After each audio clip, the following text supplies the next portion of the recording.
Good afternoon, everybody, and thanks for joining. My name is Vinay Prabhakar.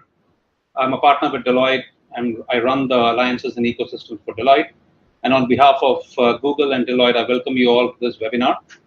I guess the topic of today's webinar is extremely relevant, and it's a new normal, right? I mean, that's basically what we have been facing for the past 3 months, the modernizing the workspaces, as we call it. It is nothing new anymore, right? I mean, it was started off 3 months ago. Now it has become a new normal.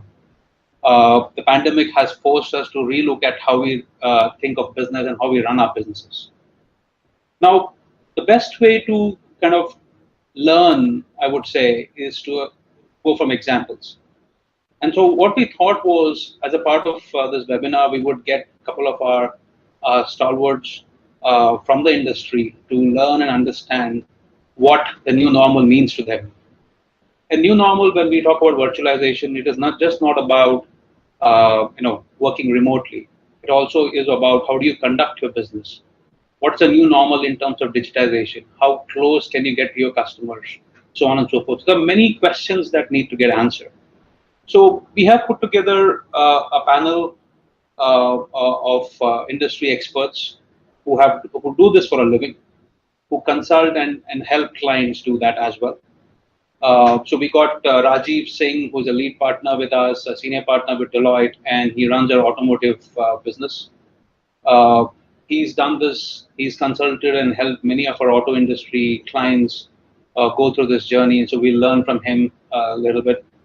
We got Nash, who's the head of digital e-commerce, HP, who's been living this journey for the past 3 to 4 months. Been pretty, very exciting stories that he has to share of what HP has done in terms of virtualization. We got very fortunate to get Samit Datta, a very experienced technology leader, a global supply chain leader as well with Piramal Glass. And we also have a lead partner, Neeraj Arora, who leads our Google practice, and also Rajesh, who is customer engineering from Google Cloud. So we're going to hear from them about what virtualization means to them and learn from examples. And we thought we will, spend the next 45 minutes to 50 minutes learning and understanding about them.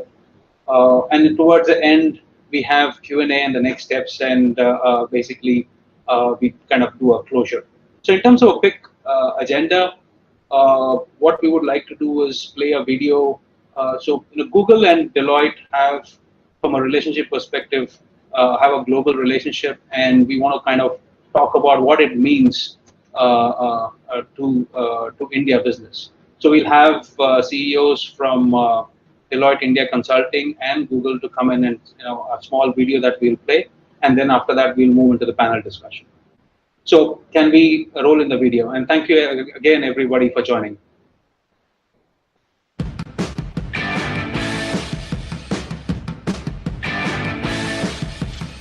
Hello, everyone. My name is Amitabh. I run Cloud Partners and Alliances for Google Cloud in India. I'm super excited to be here today in conversation with Romel Shetty, President Consulting, Deloitte India, and Karan Bajwa, Managing Director, Google Cloud India. Romel, if I can just begin with you. How do you see this alliance between Deloitte and Google Cloud enabling Indian businesses particularly? Thanks, Amitabh, Karan, and Google for inviting me on this. The way I look at this partnership really is Deloitte is really helping shape and envision the new normal with our clients, right? I mean, you take it whether it's a touchless finance, whether it's digital supply chain or branchless banks. And Google is really bringing the might of the cloud, analytics and others to enable this vision quickly. And Karan, what about yourself? I mean, as organizations get ready for the next normal, as they say, how do you believe this alliance can help organizations, reimagine, build, grow, and eventually thrive? The scale adoption of technology is a foregone conclusion post-COVID. The second piece is it's also very clear that we'd come around to realizing or accepting that technology is the enabler of business. The transition that will now happen is technology will get to the fore of the business. And that's going to take a very consultative approach. It's not just about giving technology, but understanding deeply the business and how it'll, get transformed with the use of technology. So a very consultative approach is required. The third nuance, in my view, is that given the scale of disruption, people have been trying innovations in technology in pieces in their businesses. I think that innovation will now get adopted on scale. And finally, this is going to be a time of forging new partnerships. I believe that each of these nuances is what Deloitte and Google Cloud can bring alive for customers. Romel, I'll come back to you on this one. As you look at, customers getting out of this crisis eventually and obviously continue to solve their toughest problems, what opportunities do you think lie ahead for these customers, particularly from a perspective of what this alliance can bring to the table? Businesses now are sort of reshaping how, when, where, and by whom work gets done. And the opportunity for Indian businesses really to relook at their business models and say, can we rediscover our customer? Are we operating in the right space? Should we, or how should we reopen stores? Can we deliver the rapid online commerce? How can we elevate human experience? I mean, how can we achieve sales and service excellence? How can I orchestrate a digital supply chain? Or how can I do all of this stuff by actually being virtual and having a right operating model? So in that sense, both Google and Deloitte are really bringing the best in terms of whether it is in terms of the business models, the business processes, whether it is in terms of the technology infrastructure, cloud, to really reshape and help companies, for example, have that competitive advantage. Thanks for that perspective.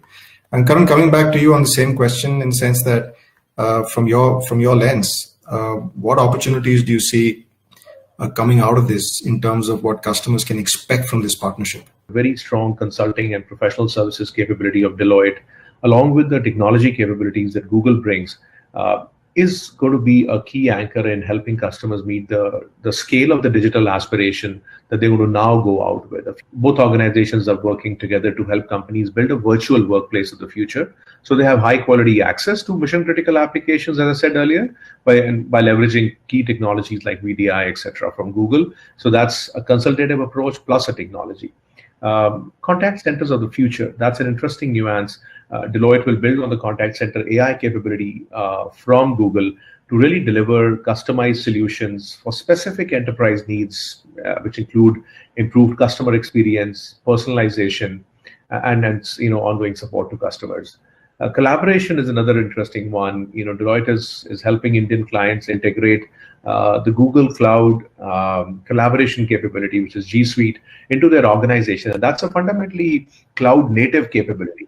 And finally, leveraging the power of the data and AI stack, Deloitte is building customized tools to help organizations drive efficiencies across their planning, budgeting, forecasting, and demand management processes. So it's pulling together all these capabilities, wrapping around with massive consultative capability required to help customers adopt this technology on scale unprecedented. I believe it's an unprecedented opportunity for this partnership to really help customers scale in the future. Thanks, Karan. Thank you, gentlemen. Thank you for your thoughts. I loved hearing from you, and I look forward to working together. Thank you. Thank you very much. Thank you. Thank you. Thank you.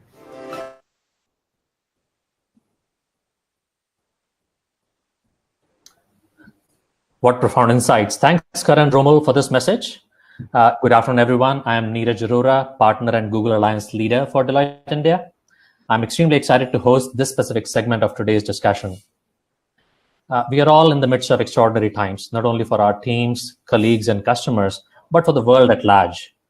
And the impact has created many new challenges, requiring us to adapt to new ways of working efficiently. It is really transforming our workplaces and workers. As my colleague Vinay earlier mentioned, we are excited to bring leading industry thinkers and doers about some of the considerations in today's unprecedented times, get into a discussion around what changes have been necessitated across our value chains, specific interventions that we have seen work well with regards to digitalizing and modernizing the workspaces. So please join me in welcoming our guests and industry leaders today. And we have with us Samit Datta. Samit is a global chief supply chain and technology officer at Piramal Glass Limited. Samit, welcome. Samit brings more than 2 decades of experience in managing large-scale transformation projects in variety of sectors such as healthcare, services, manufacturing, etc. As a global supply chain leader for Piramal Glass and tech officer, he is managing the operations across India, US, Sri Lanka, and Europe. Next, we have Nash Narasimhan. Hi. Hi, Nash. Nash is the head of digital e-commerce omni-channel business for the India region at HP Inc. Nash has over 2 decades of experience in IT industry. He is a key member of global leadership team for technology services at HP. At HP, Nash has launched and built brands, designed high-volume SMB and channel partner programs, promoting HP's digital transformation. And finally, please also welcome my colleague, Rajiv Singh. Rajiv is a partner and leader of Deloitte's core business operations for India as well as APAC. Rajiv brings more than 2 decades of experience across management consulting and industry. He has worked in the areas of market entry strategy, target operating model, business transformation, and EBITDA improvement programs across various sectors. Rajiv works with CII, ACMA, SIAM, and is also the co-lead for the Industry 4.0 committee for FICCI. Participants, turning to you, you are on mute. However, do feel free to type out your questions in the chat window. At any time during the webinar, we'll get to as many of these questions during the Q&A session right after this panel discussion. So why don't we get going with the discussion, beginning with you, Samit. Samit, the COVID-19 pandemic has really disrupted our workspaces, operations, and supply chain in unprecedented ways.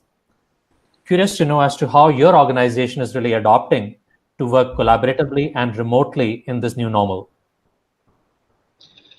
Thanks, Neeraj. Thanks for this opportunity. I also thank Deloitte and Google for providing me this opportunity. Also, a big welcome to my co-participants, Rajiv and Nash. It's an interesting question you asked, Neeraj, but I would like to take a little philosophical twist to this and start with some words which actually were doing the rounds prior to COVID. And the first word that comes to my mind is disruption. I mean, this has been doing the rounds for several years. Several companies have been saying we need to get disrupted. The internet has come and disrupted things. So a lot of new technologies, a lot of new business models were developed, and many of these have also won awards and recognition. But if you look at the scale of these were either limited to a particular organization or a particular industry sector, maybe a domain, and maybe at best a country. I mean, that's also very few. The second word, which has happened since 2019, and this is something which we supply chain guys love to use, is called VUCA. And this has gained a lot of prominence, but in my mind, VUCA is a synonym of the word excuse, because that's something which we use often, top management uses often when they can't explain certain things, either their inability or their failure to provide the right results. I mean, it could be something like, there's a slowdown in economy, what can I do? The energy prices have shot up, what can I do? Demonetization happened, GST happened, even something like GST was like a good VUCA that happened. And of course, there's a favorite, global warming. But if you look at all these things, these were still very isolated, happening to few, happening to many. But what happened in this pandemic is that we had all these words, disruption, VUCA, working at scale. So there was a real effect of a real pandemic. We also had a real cyclone that happened in the Bay of Bengal, followed by one in the Arabian Sea, the Amphan one I'm talking about. You have floods going on right now in Assam, Bihar, Maharashtra, Gujarat. And we take notice of all these things, and we really try to understand the real philosophical, deep meaning of these words, disruption and VUCA. And that is exactly what we are experiencing now in 2020. And one thing that comes to my mind is a classic model which one of my classmates had just talked to me a few days ago, is that we need to respond, we then need to probably recover, and then look at how to thrive in this. So in all this, what has happened is there's a beautiful new word which has been coined, which seems to be the answer to most of our problems. And that word is called digital. And if you look at it, it has got many avatars. There's an element of gaming, there's an element of collaboration, there's an element of virtualization, there's an element of social, there's an element of connected, there's an element of analytics. You know, we hear words like AI, ML, mobility being thrown at us at will by everybody. But I'd like to take a pause out here and look at, how we can learn from our children. And they have been consuming this as mainstream right from probably their birth. And they very intuitively and very innately consume all these digital end products without really realizing what are the depth of these technologies. And that's how technology has made a significant change to the way we look at life.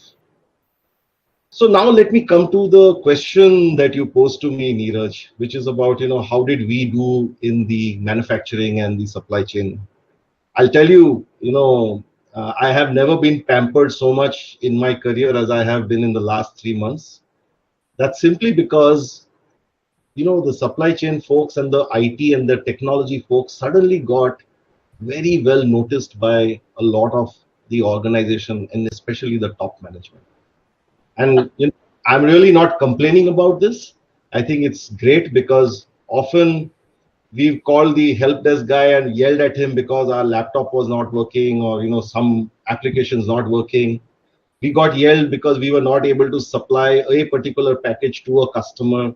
And despite the fact that we had a 99.999% reliability, that 0.01001% failure that has happened has actually, and that too, it was for the most prominent and the best, the most important customer, actually marred a lot of the good work that the supply chain folks have done.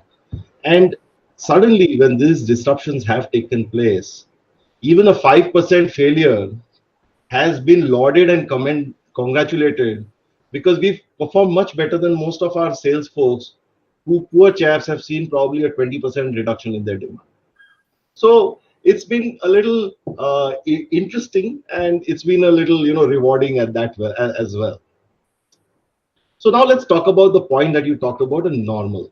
I really don't know what's the normal, because if you look at the pandemic, we started way back in the month of March in anticipation after seeing countries shutting down. We started providing VPN connectivity and shifting assets to people's homes in the hope that work will continue from home. Then Modi ji came up on 23rd in the night and said that lockdown from day after tomorrow. And suddenly there was another helter-skelter and factories were shut. So initial reaction was that we are running the race and we are in the last lap of the race of the financial year. And here comes this big disruption of shutting down. So what happens to those unmet sales targets? How will we achieve the numbers that we've given? And a lot of people actually felt a lot of emotional drain, because they felt that, I had this 1 week to do this, and here I could not do it. So there was a lot of disruption from that perspective. It was almost like Usain Bolt running the 100 meters, and in the last 5 meters, he pulls a muscle. It was as big as that. So counterintuitively, what happened was people also said, okay, fine. There was another bunch of people who said, okay, fine, you know what, I want to read my best, the book that I wanted to read for years. I want to catch up on all the movies, no more travel, so we are so happy.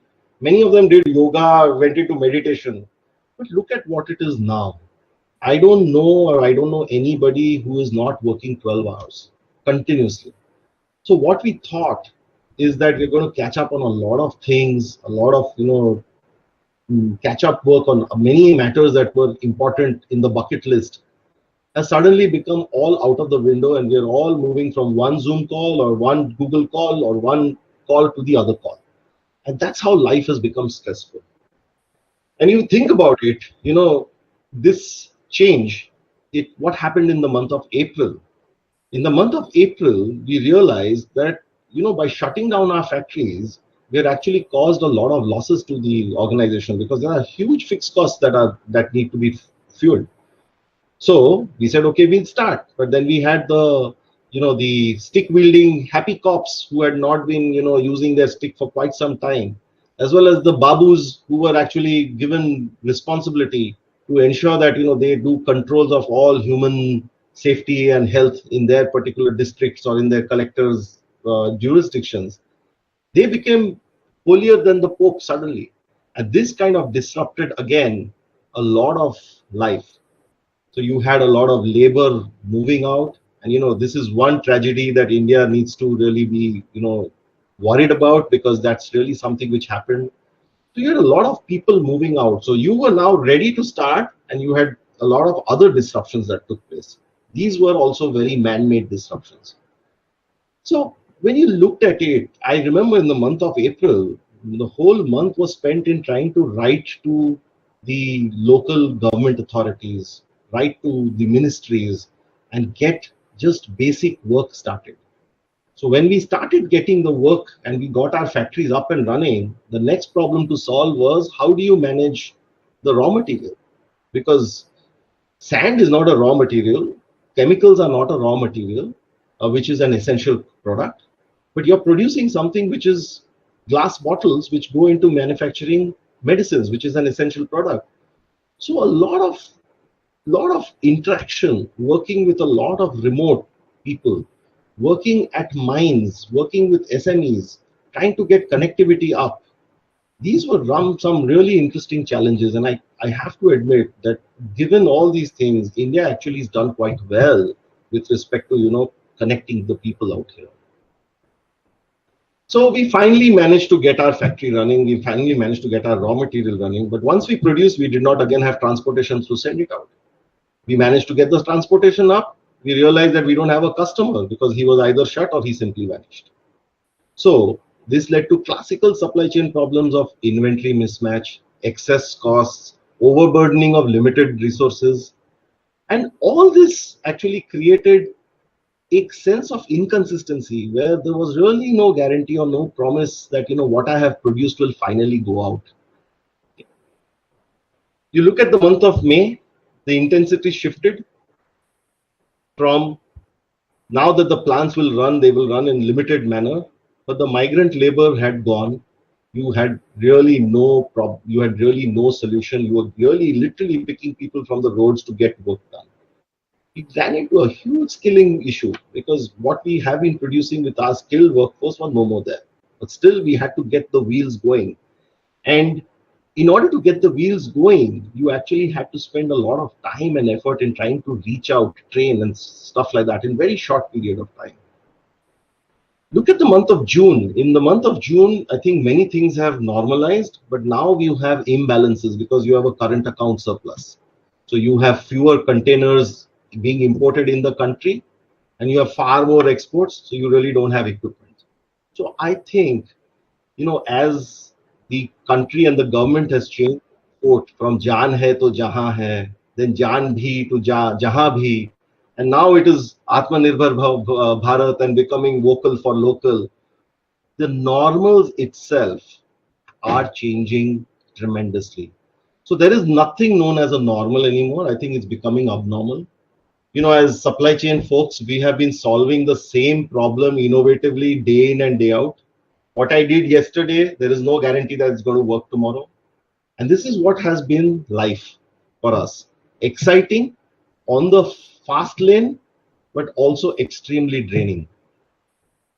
So how did we fix these? Of course, we looked at technology.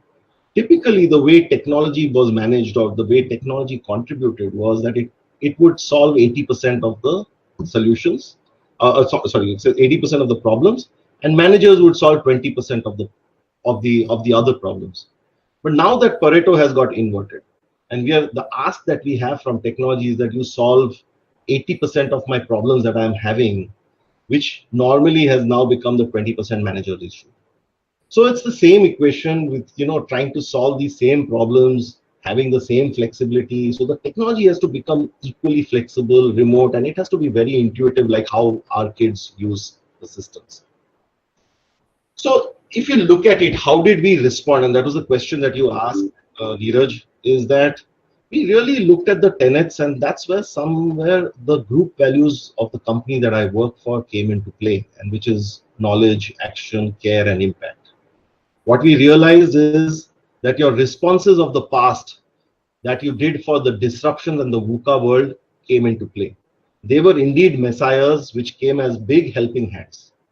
One of the biggest realization as a supply chain practitioner as well as a technology practitioner has been you have to demonstrate trust, and it is also past work and respect that has led to trust, which has also helped you during the pandemic and even now. So the faith and commitment given to the last person in the organization, and we are looking at extending absolute empowerment and decision making right to the bottom of the workforce. So whatever decisions they make, we hold ourselves accountable and we trust that person to do it. We also have seen that people have to be entrepreneurial, and we are using a lot of technology for doing the connect to see how they are acting, what they are doing. A lot of the priorities, a lot of the policies have actually been reworked, have been reshaped without too much of questions. Last but not the least is something which we are talking about is getting the feedback on a near real minute basis. And that's where a lot of flexible solutions have to be brought into place. And using the spirit of entrepreneurship, trust, and then looking at innovatively solving the problem at the absolute tertiary end. I sitting in the headquarters is giving some instructions has got very little value in such circumstances. And that is something which we see technology has helped us, because we are now getting feeds from multiple places, multiple areas coming in and seeing, and then we are able to piece together, let's say, the demand or the supply. So communication is something which is very important, and we've tried to reach out to all our employees, our extended partners, giving them the assurance that we are going to be one big family, committed together. And that is where, again, a lot of leadership has to be demonstrated. And that's something which we've been able to do pretty well. Not only we, I think even the extended supply chain vendors, they have come out of the way to come and, work for this cause. Because many people are actually very badly hurt. So, I mean, if you really look at it, so if I were to just summarize it, the first part is the physical part, okay? We have used physical networks. We've used our own offices, branch offices. We also reached out to Piramal Foundation because they do a lot of grassroots level work, and they know a lot of government officials in and around the districts that we get our raw materials from, to get them restarted and influence the collectors to say that this is something which is required for medicines, etc. We've used a lot of technology. We've used extensive use of the cloud platforms, used a lot of track and trace, stuff which I've been trying to push for months together, that you guys use this, guys use this, guys use this.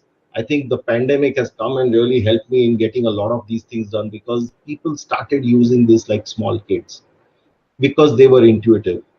Even the diehards realized that they need to use the platforms, and they also looked at speeding up the APIs and stuff like that with our vendors and even with some government sites. We've done lots of work on the P2P, that's the procure to pay. We've gone e-invoicing, we've gone into track and trace, we've gone into advance shipment. So almost with the span of the last 3-4 months, we've kick-started a lot of activities which required a lot of push in the past, and many of these activities have actually yielded results, and people are seeing the benefits of this. And most of these are actually a lot of technology play games. Last but not the least, we have, how do you respond? Like say in June, we had a temporary stoppage and we were asked to reduce our workforce overnight. How do you respond to 6,000 people? You actually have some kind of communication. So your WhatsApp doesn't work, your Telegrams doesn't work. So you actually invested in a tool which actually helped you to create a natural broadcast to everybody. And mind you, we use this to do an online broadcast of the national flag hoisting on 15th of August, where we ensured social distancing. People saw it from their houses, and the plant heads actually hoisted the flag. So that's how intuitively and interestingly, technology can be used. So last but not the least, I think it's all about, again, respond, recover, and thrive. And even when you think you're in thrive in this normal or this whatever changing normal, you experience that even in the thrive phase, you have to again respond, recover, and thrive. And this can actually be made easy with new technologies, with new computing, with virtualization, with edge computing, all these things to make to ensure that there is a standard policy which is deployed, and yet allow people to do their creative dashboarding, do real-time feedbacking on the fly. And that's what the beauty of what technology can bring in. So in a nutshell, Neeraj, we've actually tried to use a lot of technology to try and solve problems. I'm not sure whether we've really covered the distance. I think we're very far away from it. But yes, we made a humble beginning, and it's beginning to help us in the way that we are able to respond to it. Right. Got it. Thanks so much, Samit. How eloquently you actually ran us through the experiences that you had last few months, and then in terms of the challenges you pointed out, the tenets as well as the solutions that you are considering. Thanks so much for bringing up all that perspective. Let me just actually turn to you, Nash. As the e-commerce and the omni-channel leader for HP, I was wondering what strategy did we adopt to ensure that HP delivers that exceptional customer service while also increasing the operational efficiency in these specific times? Sure. Thanks, Neeraj. I hope you are able to hear me.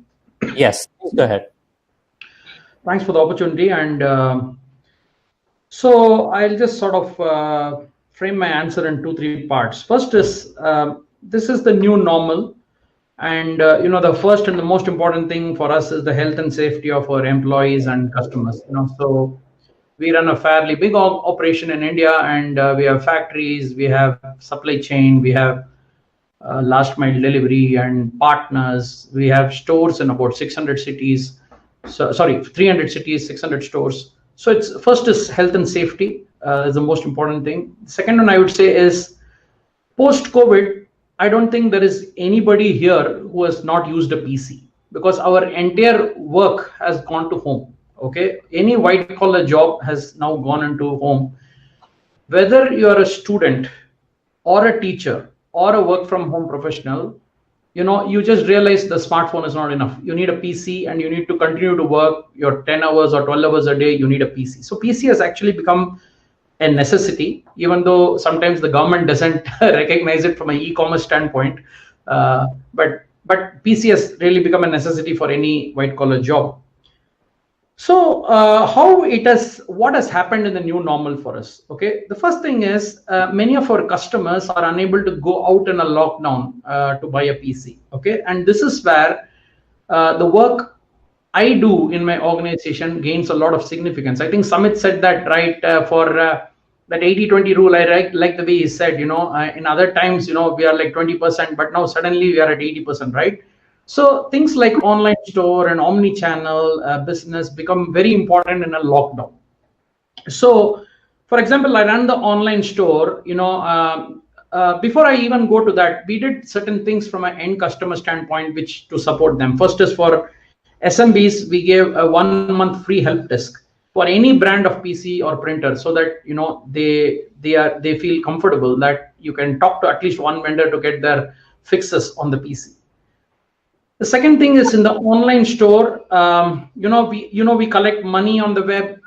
We deliver the goods across almost more than 1,200 cities across India. We deliver, but the back end of it has become completely digital.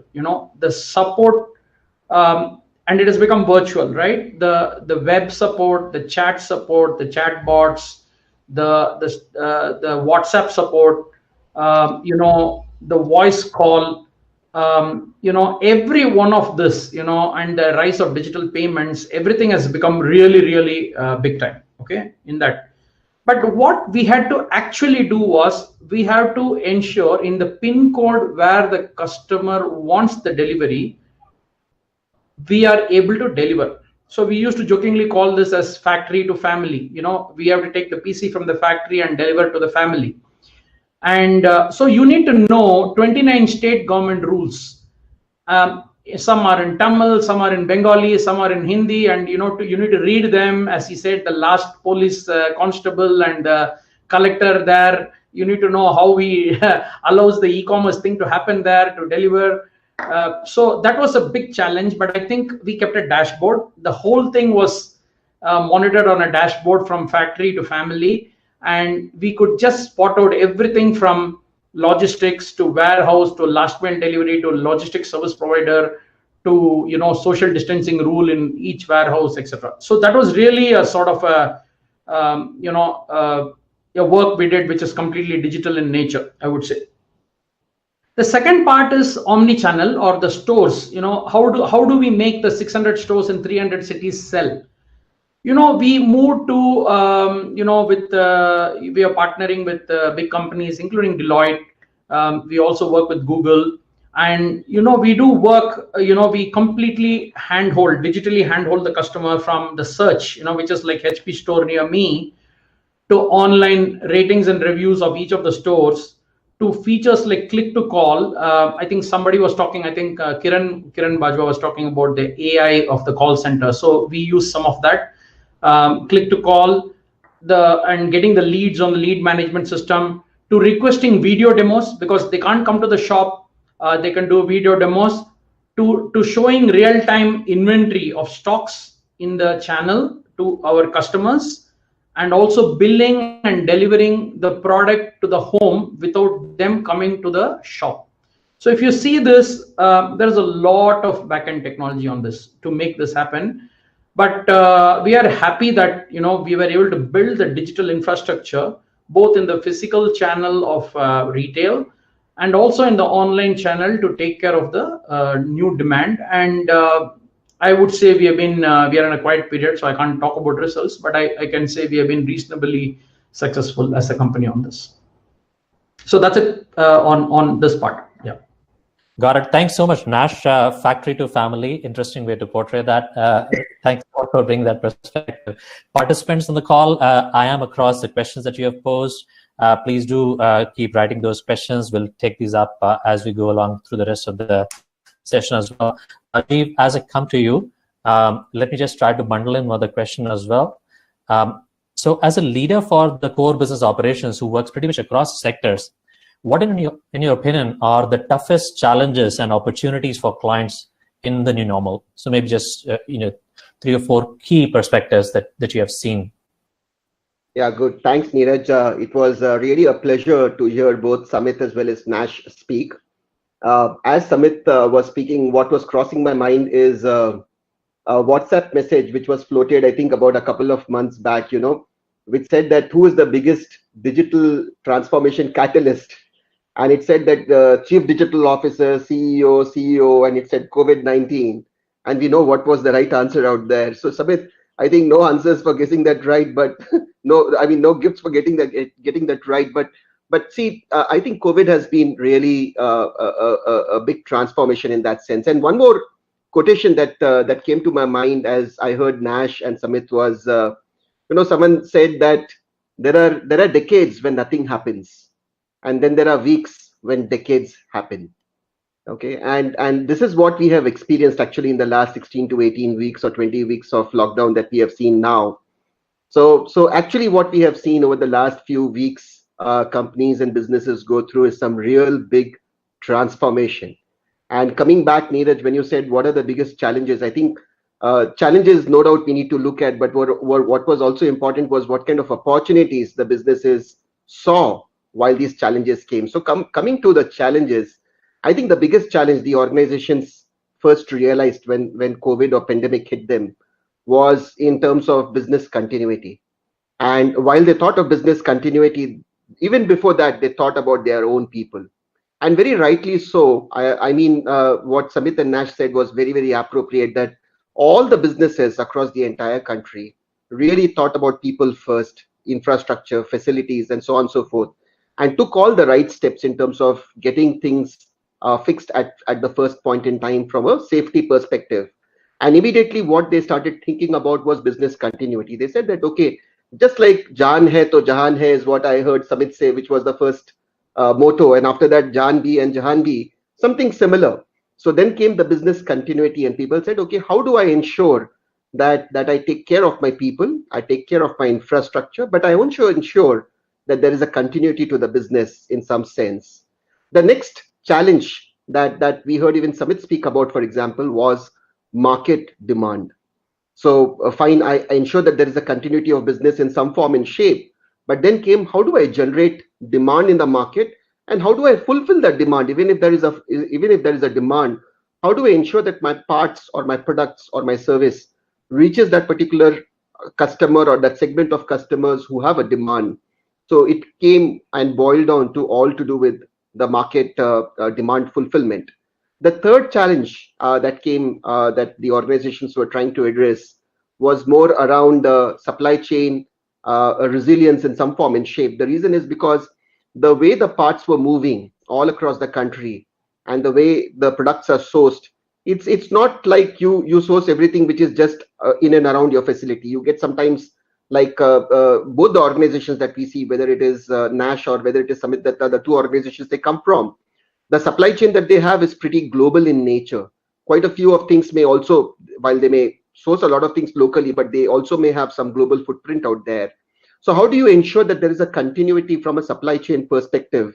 And lastly, one of the biggest challenges that most of the organizations faced was from a labor perspective, availability of people, because we saw a lot of labor, especially the migrants going back to their hometowns, the rural areas, and so on and so forth. How do you ensure that when you start your factories once again, start your offices once again, how do you ensure that you have people coming back to your offices was a big challenge that most of the organizations faced. So Neeraj, those were the kind of challenges that we found businesses face. But what was more important, I just wanted to highlight, is also some of the opportunities that businesses found out of this. And I thought that some of the organizations really thought of redoing their entire business model. I was really amazed to see a lot of businesses not trying to simply digitize what they were doing in the past, but they said that, can I do something completely different? And for example, I can't name here examples in terms of clients because some of that may be confidential piece of work and so on. But some of the clients came back and said that, why should I have a brick and mortar dealer going forward? Why don't I build dealerships on cloud completely? Now it's a complete change in the way they were operating, and they say that, can I build everything on cloud? We saw a lot of digitization happening at the front end, which is at the customer, because people said, can I ensure that I digitize some of those processes? But once again, they said that when you digitize these processes, how do I build infrastructure on my IT side? And we found a lot of people going back and saying that, okay, can I leverage cloud here? Because I can probably build this faster on a cloud platform. So like Samit said, that they have been leveraging cloud in a big manner. I think it's not a surprise to me, because I thought that is what we have seen a lot of people do, for example, while they are trying to digitize. We found a lot of changes in the concept of what we call as work, the worker, and the workplace, which is something to do with virtualization, because the entire concept of work changed, because the way work was done earlier and the way work was managed during the COVID times, I think it's completely different, or it brought about a paradigm shift. I had a lot of people who came back and said, we never thought that we can also execute the sales with our sales executives never ever visiting the retailer or the dealer. And they did manage. So the businesses did manage to accomplish that. So the entire concept of work has changed. The entire concept of workplace, we have seen tons and tons of articles where people have come back and said that we don't believe that we are going to build any new offices coming in the next few years. So the entire concept of workplace is changing. We had so many manufacturing organizations who are running now close to 60%, 80% of their capacity from the pre-COVID times, but with only 30% of the workforce walking inside the plant. Not necessarily that they have cut down on production operators, but they have definitely cut down on a lot of support like logistics, like HR, like finance, like procurement, walking into the plant, but everyone working out of their homes virtually. So I think that there is a lot of change that we are seeing and a lot of opportunities that people have come out with. These are some of the things that are likely to remain as permanent, is what we tend to believe, even post the pandemic. So even if the pandemic is over, I think it's like a elastic. It has got stretched to such an extent, and so many new things have happened that even after the pandemic goes, we don't believe that it will come to the original point. There is some change which is going to be permanent there, and that is what is going to stick around with some of the businesses. But very importantly is, like I heard Samit speak about this a couple of times, is that the initial focus was all on responding, and now the focus is all on recover. But going ahead, the entire focus is going to be how do I thrive? I think the organizations which really try and change their business models and transform the way they're doing work, I think that is where probably some of the newer age players we may find as thriving better. So with that, let me get back to you, Neeraj. Over to you. Thanks so much, Rajiv. Again, how articulate description of the challenges and the opportunities for us going ahead. Participants, we are just running on time, so I just wanted to make sure that any questions that you had, we take those up. We will be running the live Q&A as we go along through the rest of the session as well. We have about 15 more minutes to go. Just to conclude this panel discussion, here are some of the key things that I've noticed.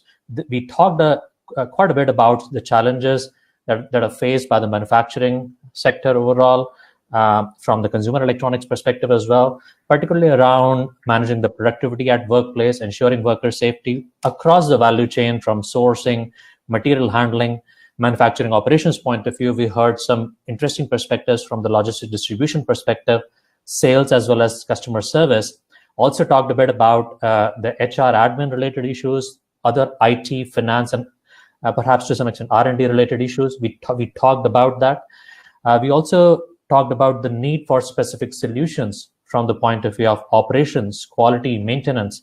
So for example, connected shop floor, collaborative robots being used, call center AI kind of applications, drone-based solutions for stock inspection and verification, supply chain control towers, a lot of sales and operations planning related interventions. So quite a bit of solutions that we have seen our industry leaders experience, and they talk eloquently about that. What is required, therefore, is for organizations to take into consideration specific design principles. Think about those before initiating this virtualization journey. I just wanted to point out that Deloitte and Google have got the opportunity. Deloitte as Google Cloud's back-to-back service provider for the last 3 years. We've got the opportunity to service clients pretty much across the world on these specific topics, and we look forward to the opportunity of working with you as well going ahead. How can we really start together? Email us. We'll have the email ID flashed separately so that we can connect with you, look at the prospects of having a joint Deloitte-Google assessment, as well as think of the possibility of conducting a proof of concept for selected clients with Google. Let me, with this, again, thank our panelists for their valuable time. Thank you so much for your perspectives here today. Thanks, Neeraj. Thanks, Neeraj. Thank you. Thank you, Neeraj. Perfect. So delegates, now let's go a level deeper, summarize our learnings on the challenges that we have seen, the solutions. I'm going to invite Rajesh Shivani from Customer Engineering at Google to share some of his thoughts on some of these challenges and the solutions. Perhaps see if we can do a quick demonstration of some of these. Rajesh, on to you. Sure. Thank you so much, Neeraj. Some great conversation around the real challenges being faced by people who actually face them, right? So I'll talk about some of the work that Google's been doing in this space by leveraging all our strengths, not just in cloud, but as part of a broader Google.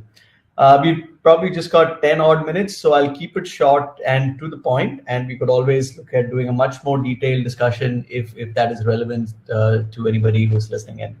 So let me quickly share a few things that I had in mind. Yeah, so I put my screen up. Hopefully it's visible to everyone here. So essentially the whole idea was to look at modernizing not just the workplace, meaning the office environment, but overall workspaces, right? Which means on the shop floor, how do remote workers interact with, it was so well put by Nash about all, PC becoming a commodity, which is absolutely true. But it's also about how do those PCs then access to the core applications, be it an SAP or be it any other transactional system or an analytical system, in a safe and secure manner, irrespective of where people are. right down to the shop floor. There's a lot of work happening around modernizing shop floors, right? And we heard from Samit as well, and Rajiv, and he spoke about, both of them spoke about, how things are happening there. The way we are looking at it from Google is also on similar lines, right? To think about changes that are going to happen not just because of COVID, but in general, right? In general, about things that will move forward. If you think about the workforce, right? So COVID has limited workforce capacity. Thankfully, things are getting back to a fair degree of normalcy, at least in the factories and the manufacturing part, not so much in the core offices, but that's okay. That doesn't stop us from working in a productive manner. So workforce limitation is something that we have to deal with as a constraint, and how can we look at dealing with that? And for those who are coming back to the office or coming back to the shop floor, how are they doing this in a safe manner, right? You still want to make sure that the safety guidelines, be people wearing a mask or staying apart, or while they're interacting with the different machinery, that could also be a source of some germs, if at all, right? So how do you take care of that? The whole demand cycle, the both demand and the supply cycle, the whole volatility that's come about because of the disruption, and again that was touched upon by a couple of the panelists. So what's happening there? There's a lot of work happening in that space as well. And lastly, all of this taking into account the cost pressures, right? While we want to do a lot of good digital-based technology initiatives, how does that impact the outflow, right, from a cost point of view? So all of these constraints, keeping in mind, both Deloitte and Google Cloud, we're working towards putting together a perspective about how each of those could be handled in an effective manner. Now, I wish I had more time, maybe, like I said, in a subsequent discussion, where we could go into a lot of detailing around each of these areas, right? So, for example, we talk about the whole worker safety and working productive in a remote manner, but still not compromising on productivity and security. So that's key. How do you ensure that, from a shop floor, the whole machine interaction, the physical distancing, or from doing the whole tasks which are repetitive in nature, how do you ensure that it can be done in a seamless manner? So I'll touch upon that in a while. The customer experience, I think Nash touched upon that very, very briefly, where he spoke about the ability to automate some of the interactions, right, through contact centers, through enhanced experience from a caller point of view, to also looking at it from an overall digital branch and dealer perspective. So that's another key area that I'll touch upon. A third is around the whole forecasting and logistics. So looking at all the patterns when it comes to moving from a distributor to a dealer to an end family, as it was put earlier, right? What are the parameters that exist there? And lastly was the whole financial position perspective, right? So very quickly, not going into a lot of detail, when we talk about workers collaborating in a safe mode, doing things like stand-ups or doing things like interactions with the different teams, project catch-ups, all of that has now moved to the whole voice video like we're doing here, and also document authoring and sharing. How do you do that seamlessly? So we're working towards, ensuring that workers are able to collaborate in a seamless manner. For those who are transitioning to a new area of an organization, or even some workforce that is now has to go through some retraining, how do you do that in a virtual mode, right? So the whole virtual whiteboards, virtual material that can be used in a seamless manner through video as an interface. So there's work being done by Google on that space. And then, of course, the devices, right? Nash spoke about the whole devices, but there are organizations who, when workers went back, they have to end up using their own devices, right? So the whole bring your own device has become quite prevalent as well.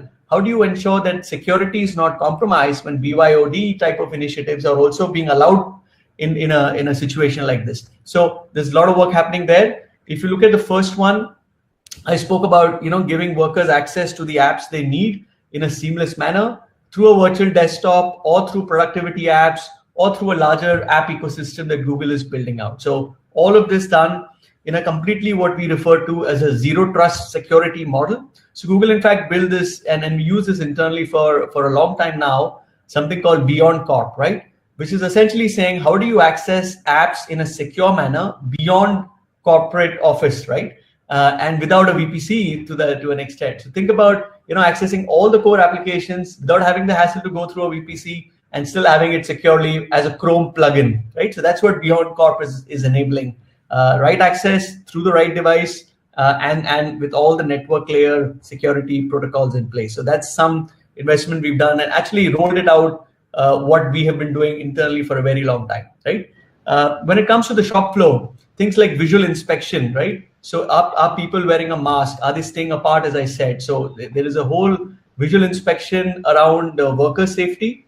We are trying to build the whole voice interactions to machines and building. So think about Google Assistant, right? That some of you or many of you might have used, voice commands to either start, stop, or control a machinery, or even doors that go into a building without touching it, right? Because of the fear of touching and possibly contracting something. So voice interactions for machine and building. There's a framework that's being built out using cloud speech, Hindi, English, and a lot of regional languages, right?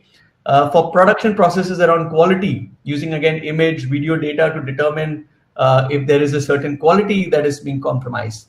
Remote monitoring of machines. So lots happening in this space of working in a productive manner without compromising on safety, security, and obviously productivity being key. So we can go into a lot more detailing on how that works. On the customer side, again, this was touched upon briefly. How do you enable things like virtual agent, right? Now, Google's been doing a lot of this work, and I'll again show you in a minute around how do we answer a lot of these queries without necessarily bringing in somebody in the middle to answer that call.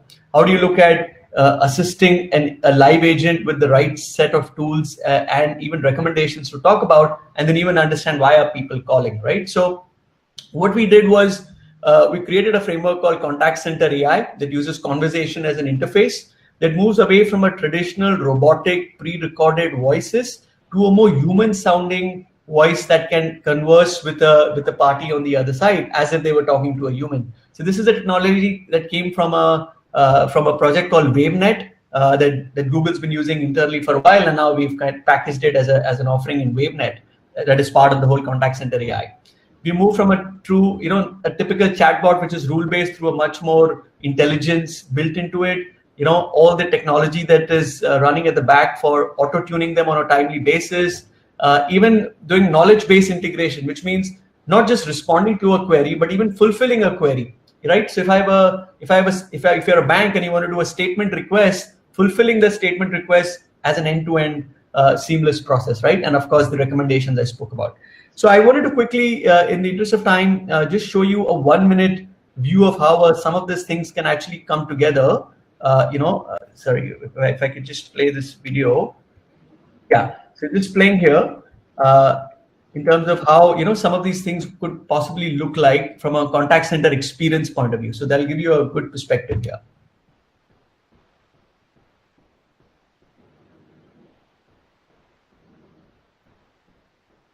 Yeah, it's just coming up.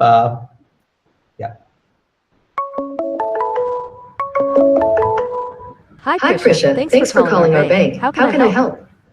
Hi, I'd like to pay my bill. Great. Can you please verify your address? 15 State Street. Oh, and how much is it? Virtual Agent provides immediate conversational support with... Sorry, let me just play this again. There was some audio issues. Yeah. Hi, Krisha. Thanks for calling our bank. How can I help? Hi, I'd like to pay my bill. Great. Can you please verify your address? 15 State Street. Oh, and how much is it? Virtual Agent provides immediate conversational support with customers directing the flow. You owe $150. Do you want to pay with the account ending in 1337? Yes, please. Oops, Done. I'm sorry. Email confirmation. I'm really sorry. It's just going into mute for some reason. I've just put it back up when I was playing the video. So I'm just going to play it one last time. Sorry again. Hopefully it's not mute now. Hi, Krisha. Thanks for calling our bank. How can I help? Hi, I'd like to pay my bill. Great. Can you please verify your address? 15 State Street. I have unmuted myself. How much is it? Virtual Agent provides immediate conversational support with customers. I'm sorry, you're not able to hear me? Are you able to hear me? We can hear you. Let's just continue, I think. Yeah. That's the reason why I put it into mute, because when you play the video, it plays it twice, right? So let's just continue, please. Directing the flow. You owe $150. Do you want to pay with the account ending in 1337? Yes, please. Done. I've sent an email confirmation. Is there anything else? Virtual Agent can take care of basic fulfillment on the spot. Yes, actually, there's a $35 charge I don't recognize. From last week? It looks like it's an overdraft fee. Oh, that's not fair. I didn't know. Okay, let me transfer you to a specialist to help. More complex cases are seamlessly handed off to a human agent. Hi, Prisha. I'm Elliot. I see you're concerned about the overdraft fee. Yeah, I didn't know I would get charged. Okay, I can waive the fee this time, but would you like overdraft protection so it doesn't happen again? Agent Assist listens in, giving real-time, step-by-step guidance. Yes, please. Okay, I've set it up. Is there anything else? No, this was great. Thanks a lot. Lastly, Insights gives you real-time visibility into key call drivers and sentiment. Right, so I'll just move on. So that gave you a picture, right? The person called, all the queries were handled by the agent itself. It was also detecting sentiment when it said, oh, it's not fair. It looked at, closing the loop as much as possible, handing it over to a live agent with all the relevant context, and then fulfilling the request and even suggesting something new. So all of this is being done using conversational AI.